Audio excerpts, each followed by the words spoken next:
அஸ்ஸலாமு அலைக்கும். இன்னைக்கு ஒரு சிம்பிள் டிஷ் தான், ஆனால் மோர் டேஸ்டியாக இருக்கும்.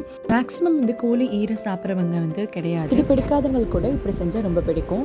இது கொஞ்சமாக எண்ணெய் விட்டுட்டு பட்டை, கிராம்பு, ஏலக்காய் அதை போட்டதுக்கப்புறம் பச்சை மிளகாய், வெங்காயம் இதெல்லாம் சேர்த்து நல்லா வதக்கிக்கலாம். இது கூடவே கொஞ்சமாக இஞ்சி பூண்டு விழுது அதையும் சேர்த்து வதக்கினதுக்கப்புறம் தக்காளி இது சேர்த்து வதக்கினதோட தக்காளி போட்ட உடனே மசாலா எல்லாத்தையுமே சேர்த்துக்கணும்.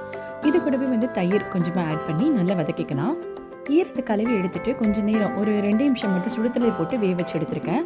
இப்போ அதையும் சேர்த்து இந்த மசாலா கூட நல்லா வதக்கி எடுத்துக்கலாம். இது கூடவே உப்பும் புதினா மல்லி இதெல்லாம் சேர்த்து நல்லா வதக்கினதோட எண்ணெய் பிரிய ஆரம்பிக்கும். இது ஒரு மூடி போட்டு 10 நிமிஷம் வெந்ததுக்கப்புறம் 2 டேபிள் ஸ்பூன் அளவுக்கு நம்ம தேங்காய் விழுது சேர்த்து நல்லா பெரட்டினதுக்கப்புறம் கடைசியாக பெப்பர் பவுடர் சேர்த்து இறக்குனா ரொம்ப சூப்பரான சுவையான கோழி ஈரை ரெடி ஆகிடும். இதோட டேஸ்ட் பிடிக்காதவங்களுக்கு கூட இந்த மாதிரி செஞ்சு சாப்பிட்டா பிடிக்கும். இந்த டிஷ் பிடிச்சிருந்தா நம்மளோட சேனலுக்கு சப்ஸ்கிரைப் பண்ணுங்கள், பெல் பட்டன் ப்ரெஸ் பண்ணிடுங்க. தேங்க்யூ.